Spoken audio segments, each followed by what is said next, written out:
Okay, hey everybody, welcome to another episode of On the Nose from Off the Cuff. Today we have a cool review for you from a new brand called Cincinnati Watch Company. Of course, they are based out of the U.S. of Cincinnati.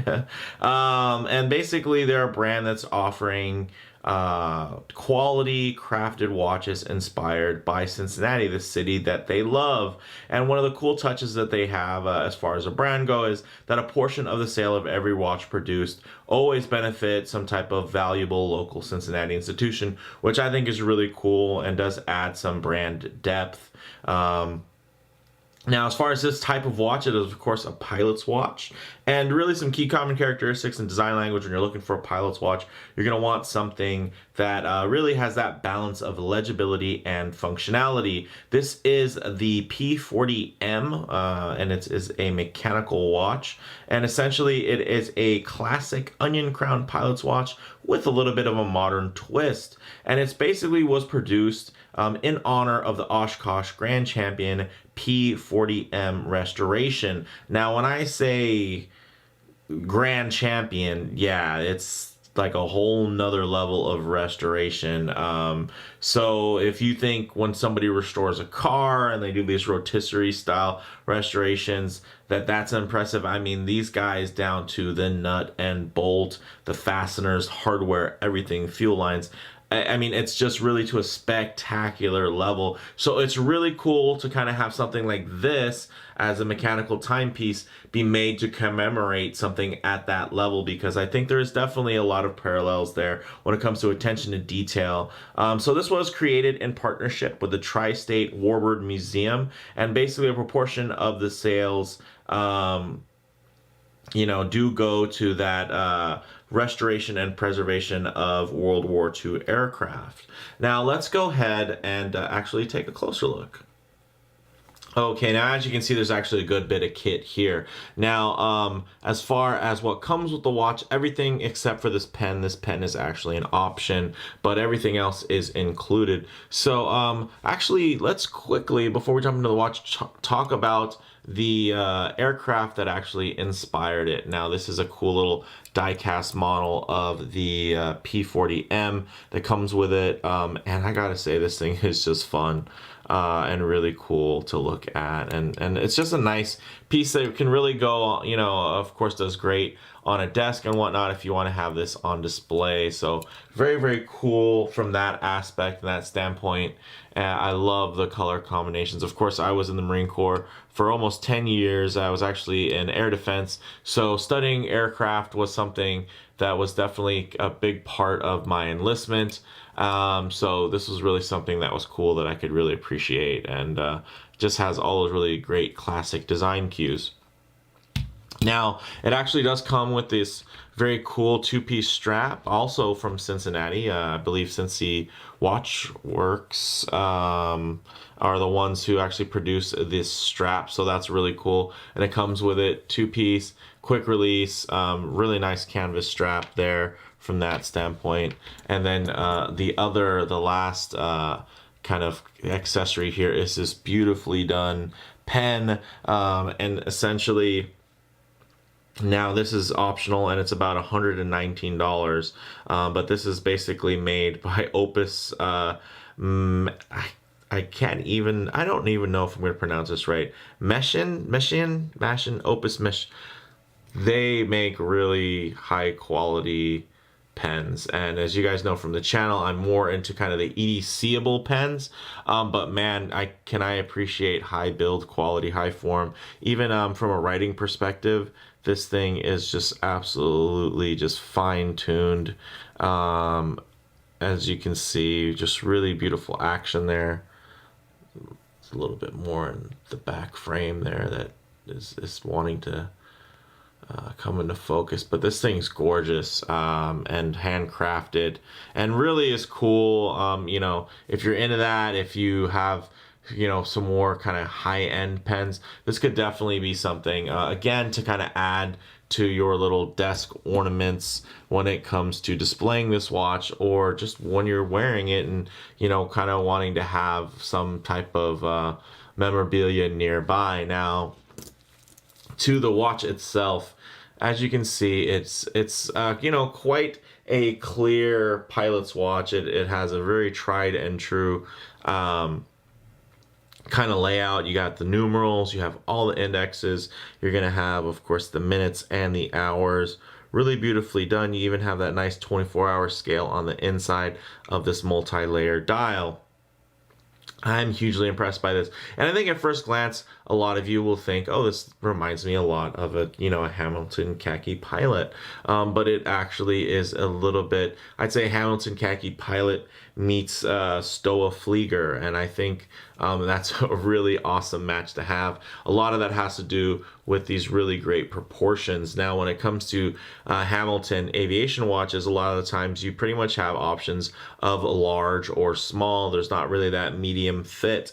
And I think that's one of the things that's really cool about here, because you're getting in that 40.5 diameter. You're going to have a 9.29 millimeter case, or a 10.29 if you do count the top of this crystal here. So really nice, and only with a 47.5 millimeter lug to lug, also with drilled lugs, which is great. I love that really thin profile, just absolutely handsome. And then you have that great onion crown, very classic, and then of course this high polished fixed bezel.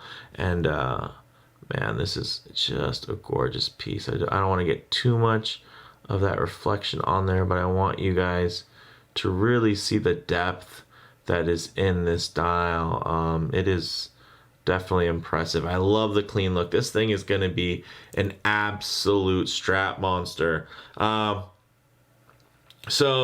As far as pricing goes, the pre-order price is $439 pre-order, and then $519 full price, and that's of course purchasing directly from Cincinnati Watch Company. These actually will be shipping in the August or September time frame for this year in 2019, depending on you watch this video. And of course, again, the strap and the die-cast plane are included with the option to add on for that awesome pen. Now, I'm just loving the details here. As you can see, the beautiful kind of contours that they've put in here with the high polished. It's different. It's not like they just did a beveled edge. This is actually like contoured in to the case with a high polish, which I think is really cool and interesting, and just gives, again, to such a clean classic design, they just find these little ways to turn up the design, just a hair, just to kind of give you something else to look at, to check out, and to really appreciate. Now, this does have a double dome sapphire, so it's very, very legible even at an extremely harsh angle. It does have inner AR coating. The crown isn't a screw down crown, of course, because it is just a hand winding mechanical watch. As far as the movement goes, this is actually the Sellita SW215-1 manual wind movement, and it is visible through this kind of partial display case back, which is really great. About the movement itself, of course, it's basically, a hand wound movement version of like the SW200. It's going to have that 4 hertz sweep on the seconds hand and have a 42-hour power reserve. Now, this case back, with this partial display, has this really cool etching on it, as you can see. Let me try to get a good view of it. There you go. So really cool etching there, and as you can see, it's actually inspired by the altitude indicator or artificial horizon, essentially, in the P-40M's dashboard, which I think is really, really cool. So from the back side, you're going to be getting some action. That came out wrong. No. Really cool there. Definitely something to look at, and a nice conversation piece there. And then when we move back to the front of this dial here, just to talk about it a little bit more in detail, you do have that really great multi-layer black dial. Of course, it does have those beautiful applied indices there. And the cool thing is the first layer is actually a sunburst kind of texture to it, as you can see. And then the actual second layer is a vertical brush, which I think is really outstanding. And I'm not sure how well it's going to show up on this particular this particular prototype, but basically it still does have the dimension and the steps there. But yeah, I think the camera, as I'm looking at my viewfinder here, I think it's picking it up more as kind of just a satiny finish there. Definitely two different steps and stages, but essentially the finalized one is going to give you a little bit even more depth and kind of visual play and just a bit more texture to the dial. But I think even in kind of this more svelte kind of prototype form, it still looks really, really quite handsome. Now, it does have applied indices, and then this is using BGW9, so you're going to get that great blue glow, which is wonderful. It is 5 atmospheres of water resistance, 5 atmospheres of water resistance, or 50 meters. And then the bracelet, of course, this has 20 millimeter lugs, and they are drilled, and then you have that, and it tapers down to 18 to this really nicely milled clasp. And of course the clasp also very reminiscent of Hamilton, and I mean that in a complimentary way. This thing really, I feel like it's just swinging way above its weight class from that standpoint. So let's go ahead and actually get this piece on wrist. Okay, as you can see on my 7¼ inch wrist, this thing looks beautiful. And honestly, as a pilot's watch, it should wear full, and should wear nicely and fill the wrist, because you have all of that data there on the dial, the indices, the tracks, the indexes, everything there to kind of compute every little detail of timekeeping. So I think that's really great, and I think it's a really, really nice proportions here, and right being just a touch over 40 millimeters. I think it wears really nice. So if you're into something like, let's say the Stoa Flieger Classic there at 40 millimeters, this is something that's going to be right in your wheelhousing, except you're going to get those nicely, of course, applied indices. You're going to be getting a little bit more interest there on the dial, having that kind of multi-step 2-stage dial. So really, really nice from that standpoint. Of course, wears extremely flat because it does have that hand wind movement. You don't have a rotor taking up any space. This thing wears really, really nicely and drapes down the wrist really well. Of course, you have these great solid links there. Really solid and beautifully done chamfer here on the clasp, and then you do actually the production model will have more basically micro adjust holes there, so you'll be able to really dial it in. But as far as the fully milled scissor folding clasp and everything, that's all already here, and it will also carry over to the production model. So really cool. Oh, man, look at that profile. Look how thin that just rides, and it just looks so natural and feels so natural on the wrist. Really kudos on that perspective there. And then also with no rotor, you don't have to worry about any type of rotor noise, which I find really nice there. And the profile, of course, although it's thin, it does have that double domed sapphire, definitely not a high dome or anything like that. So it actually, the nice thing that it does is it gives you that depth without actually costing you a lot of height, which I think is great. So let's go ahead and move over into some loom shots and low light transition. All right, let's go ahead and hit the lights. As you can see, that BGW9 looks great. And of course, this is just a prototype. So of course, the final finished dials are going to be even nicer finished and more evenly applied. So as you can see, those cool skeletonized hands do have a nice loom to them and are fully bright. And then you do have also the seconds hand, where you have that reverse counterweight is where the actual loom is, which looks really great. So let's go ahead and get some low light transitions here. What I like to do with the low light transition is kind of give you an idea of what this watch is going to look like in direct sunlight, because my hot studio lights do a great job of simulating direct sunlight, kind of being outside in the middle of a park on a bright sunny day. But here you're going to kind of get a better idea of what your watch is going to look like in more natural lighting, coming in and out of a vehicle, basically coming in and out of an office space or whatnot, or from underneath a shade.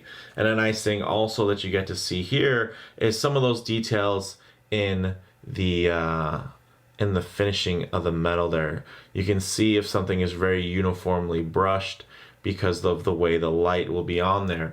Of course, with the studio lights on, it's definitely going to be a little bit more washed out, and you don't get those fine details here. If you look at the tops, the upper part of the screen and on top of these links here, really nice fine brushing. Almost looks like a hand brush. But of course, this bracelet has been around the block, being a press loaner. So some of that could just be some fair wear in there, but I think it's always a good sign when a watch looks worn but also still looks good. It doesn't look necessarily beat up. So really handsome there, and you can see the dial. You can get a little bit better idea of the depth, and I think you might even be able to kind of see the patterning a bit better in that low light transition, because you can actually see a bit of the sunburst effect on that inner center. So I thought that was really cool to mention there. Always a little tough to get everything to show up on camera because you're kind of fighting against the exposure and whatnot and the camera wanting to balance. But this is a really cool watch, and I absolutely love the aesthetic. I think it's perfectly just fits into any collection. Awesome. Can't wait to see this thing just become an absolute strap monster because the look is extremely versatile. It has that black and steel look. The dial is extremely balanced, which I can definitely appreciate.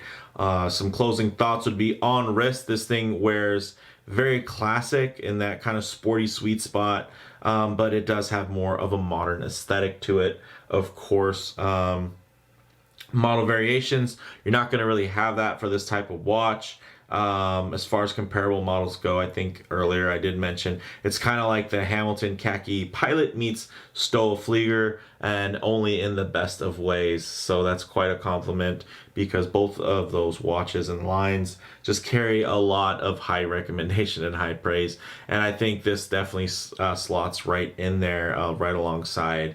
So really the bottom line on this thing kind of has the makings of a future classic. I know they're not going to be mass producing these, but they really could and maybe should, because I'm very, very impressed, and I'm really looking forward to seeing everything that this company continues to release. I think they actually do have a field watch on the way as well, which I'm really looking forward to checking out. So with that said, let me know what you guys think in the comments below. If you liked the video, please do hit like, and if you haven't already, please subscribe for more content just like this. Thanks, guys.